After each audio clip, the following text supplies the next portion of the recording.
अस्सलाम वालेकुम, कैसे हैं जी आप सब। आई होप आप सब ठीक होंगे। और सर्दियां जैसे कि फुल आ चुकी हैं तो मैंने क्विल्ट्स भी निकाल ली हैं और अब गर्मियों के कपड़े भी मैं रखने लगी थी। सबसे एंड में आई थिंक ये जो मुल्तान वाले हैं ना, ये अपने सर्दियों के कपड़े रखते हैं, वरना ज़्यादा टाइम तो लॉन ही चलती रहती है। तकरीबन 9 महीने तो हम लॉन ही पहनते हैं। तो ये बैग ना मैं लेकर आई थी डॉलर शॉप से। मैंने दराज से कुछ जो मंगवाए थे ना तो बिल्कुल ही ख़राब थे, उनकी क्वालिटी बहुत ही बुरी थी। एक दफ़ा यूज़ में ही वो फट गए थे। तो ये वाले मुझे बड़े अच्छे लगे थे, काफ़ी मज़बूत थे। और ये मैंने लिया था तकरीबन 600 रुपये का ना, काफ़ी अच्छी क्वालिटी के थे। मैंने 3 लिए थे, एक तो खैर कहीं मैंने चीज़ें उसमें रखी हुई हैं, 2 ये थे। तो मैंने कहा चलो मेरे कपड़े तो आराम से आ जाएंगे।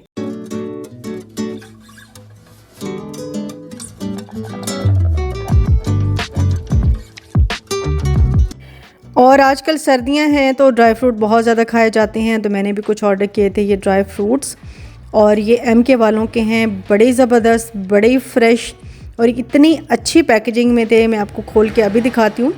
मैं भी हैरान रह गई कि इतने अच्छे उन्होंने पैक किए हुए थे, बिल्कुल एयर टाइट करके उन्होंने भेजा था और डबल पैकिंग में थे। तो मैंने मंगवाए थे पिस्ते और काजू मंगवाए थे और वॉलनट मंगवाए थे, बादाम मंगवाए थे।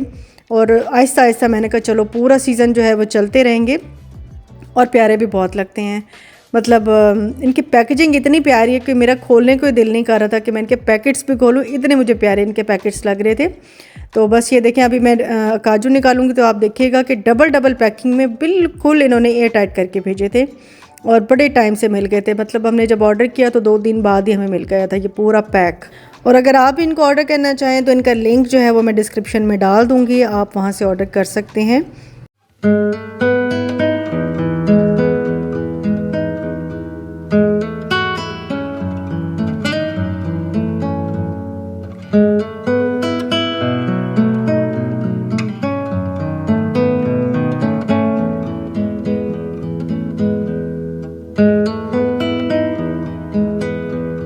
और अभी मैं बना रही थी सालन, तो मैंने मटन का एक छोटा सा पैकेट निकाला जिसमें 2-3 तो चापें ही थी।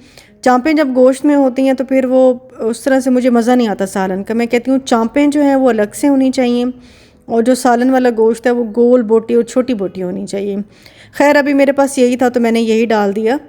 और इसमें मैंने 2 टमाटर डाल दिए, प्याज और लहसुन डाल दिया है, क्योंकि मैं इसकी बना रही हूँ गोभी गोश्त और थोड़े से मटर भी डालूँगी। बस गोश्त को भून के और गोभी मैंने छोटी छोटी काट के रखी हुई थी तो वो मैं इसमें डाल दूँगी। अम्मी को मेरे हाथ का गोभी गोश्त बड़ा पसंद है। ये खाली गोभी में मैं बनाऊँ ना तो अम्मी को बड़ी अच्छी लगती है। तो बस अभी मैं बना रही थी और शाजी भी इधर आई हुई थी, क्योंकि शाजी जो है अब वो खैर से घर चली गई है। तो अभी खैर वो खाना वाना तो नहीं बना सकती क्योंकि उसका किचन प्रॉपर सेट नहीं है उस तरह से। तो मैंने कहा चलो सालन बना लेते हैं, तो फिर तुम लोग भी खा लेना, हम लोग भी खा लेंगे। तो अभी मैं ये देखें गाजरें जो है कद्दूकश कर रही थी, मैं अभी बनाने लगी हूँ कैरेट केक। और सर्दियों में कैरेट केक बहुत ही अच्छा लगता है और इसको बनाना भी बड़ा आसान है। इसकी बड़ी कोई आसान सी रेसिपी मैं आपको दे रही हूँ अभी। पहले तो मैंने ले लिए हैं 4 अंडे जो कि रूम टेम्परेचर पे थे, क्योंकि अब सर्दियाँ आ गई हैं तो मैं अंडे फ्रिज में नहीं रखती, मैं बाहर बास्केट में रख लेती हूँ। तो उसके बाद मैंने इसमें 1 कप ऑयल डाला है, 1 कप मैंने इसमें चीनी डाली है।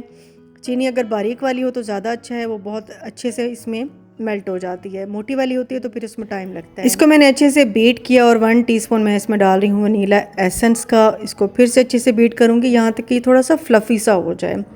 इसके बाद मैंने 2 कप मैदा लिया हुआ था, लेकिन अभी मैंने इसको नहीं छाना। मैंने कहा बेकिंग पाउडर डाल के फिर इसको छानूँगी।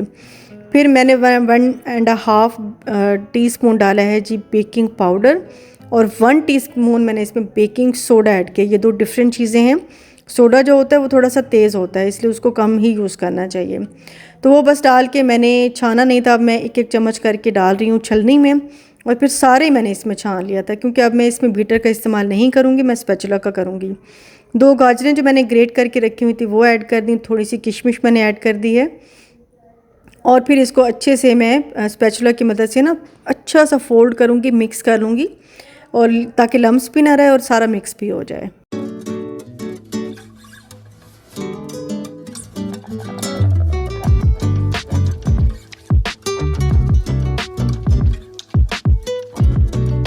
और अब मैंने बेकिंग ट्रे ली है। अच्छा, इसको मैं बेक करूँगी 160 सेंटीग्रेड पे 1 घंटे के लिए, यानी कि 60 मिनट के लिए मैं इसको बेक करूँगी। बड़ा ये स्लो बेक होगा और यह बड़ा ही मज़े का बनता है। आपने इसको ट्राई ज़रूर करना है, स्पेशली बच्चों को ये बहुत अच्छा लगता है और बच्चे खा भी लेते हैं, क्योंकि इसमें कैरेट होती है तो वो फिर ज़ाहिर उस तरह तो खाते नहीं, लेकिन केक में खा लेते हैं। तो बस इसको मैंने ओवन में डाल दिया तो अब ये बेक हो रहा है। अभी शाजी बनाने लगी थी बच्चों के लिए फ़्रेंच फ्राइज़, तो मैंने उसके कहा रुको, मसाले सारे मैं डालूँगी। तो आलू तो खैर उसने कट किए हुए थे। तो बाद में इसमें मैंने थोड़ी सी लाल मिर्च डाली है, थोड़ा सा नमक, 2 चम्मच मैंने इसमें बेसन के डाले हैं और मैंने ग्रैनिस किचन का चिकन पाउडर ऐड किया है। अच्छा, इनका जो चिकन पाउडर है ना, ये बड़े ही डिफरेंट और बड़े ज़बरदस्त है। एक तो इसमें चिकन के चंक्स जो है ना वो बड़ी ज़बरदस्त तरीके से डिहाइड्रेट हुए हैं, क्योंकि कोई इसमें केमिकल प्रिजर्वेटिव्स नहीं यूज़ किए गए। ये बड़े ज़बरदस्त इसका टेस्ट आता है। आप इसको सूप में यूज़ करें, फ्रेंच फ्राइज़ में यूज़ करें, या चाइनीज़ कोई भी डिश बनाते हैं उसमें यूज़ करें, आपको इसका टेस्ट दूसरे चिकन पाउडर से बिल्कुल ही डिफरेंट लगेगा। बहरहाल जी, यहाँ पे फ्रेंच फ्राइज़ बन रहे हैं आज, क्योंकि ज़रा किचन से ही मैंने अपना व्लॉग शुरू किया, तो किचन में इतनी कोई देर लग गई, खाने पे कभी कुछ बन रहा है कभी कुछ बन रहा है, तो इसमें काफ़ी टाइम लग रहा था। तो खैर मैं बच्चों के लिए अभी फ़्रेंच फ्राइज़ बना रही थी और हमारा अभी मेरे लिए तोड़ कर लाई थी फूल। तो मैं देख रही थी, एक तो इनका कलर बड़ा प्यारा था और खुशबू तो इसकी बड़ी ज़बरदस्त थी।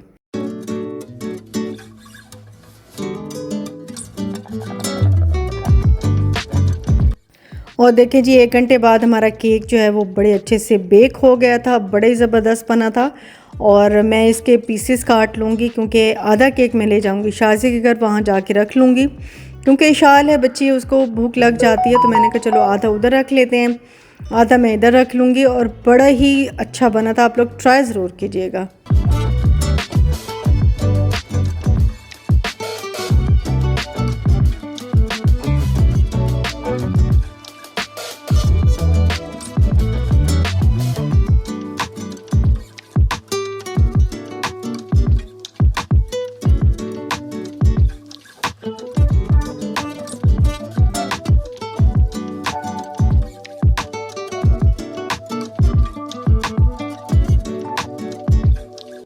और इसमें स्पेशली जो किशमिश गई है ना, तो वो बहुत ही अच्छी, देखने में भी बहुत अच्छी लग रही थी।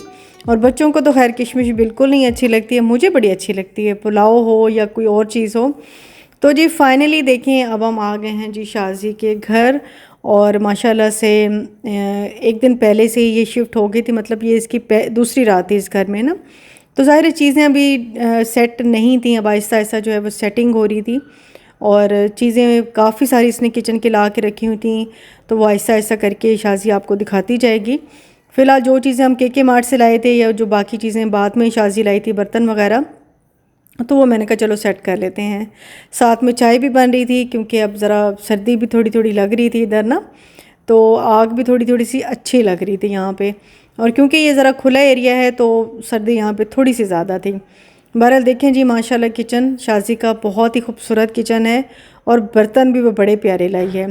पहले तो ये देखें, इसने ना ये लगन लाई है बड़े प्यारे से कलर का ना, तो मैंने कहा मुझे भी ऐसे मंगवा दो, क्योंकि मेरे पास इस साइज़ में ना लगन नहीं। और उसका ऊपर जो पतीला सा था ना, मतलब तसला सा जो था ना, ढक्कन टाइप भी था और तसला भी था, ये मुझे बड़ा इसका डिफरेंट आइडिया लगा था।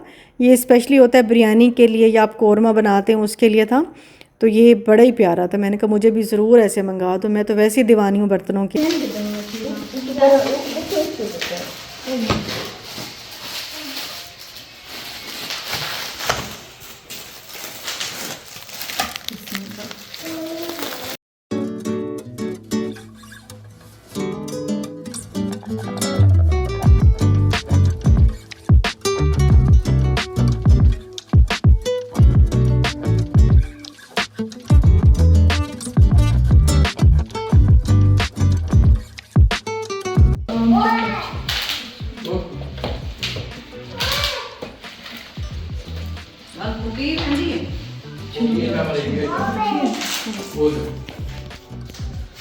चलो एक को ना ज़रा ना सजाओ चाहे एक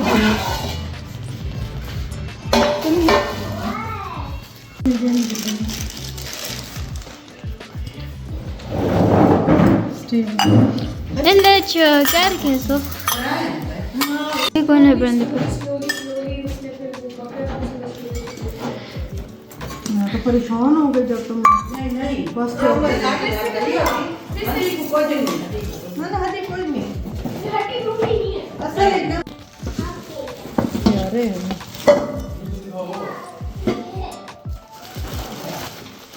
चावल 3-4 किलो आराम लगता 3-4 किलो बस कर किलो हाँ ये सिर्फ 1 किलो घर जोगे कैसे खा लूँ हाँ कोई नहीं बात देखेंगे